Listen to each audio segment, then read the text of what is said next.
எல்லா பிணியும் எந்தனை கண்டால் நில்லாதோட நீ என கருள்வாய்.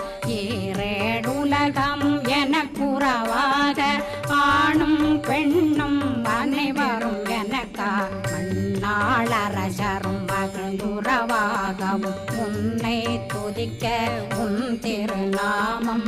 சரகண பவனே செயலொளி பவனே திரிபுர பவனே திகழொளி பவனே பரிபுர பவனே பவமொழி பவனே ஹரி திருமருகா அமராபதியை காத்து தேவர்கள் கடுஞ்சிறை விடுத்தாய். கந்தா குகனே கதிர்வேலவனே கார்த்திகை மைந்தா கடம்பா கடம்பனை இடும்பனை அழித்த இனியவில் முருகா தணிகாசலனே சங்கரன் புதல்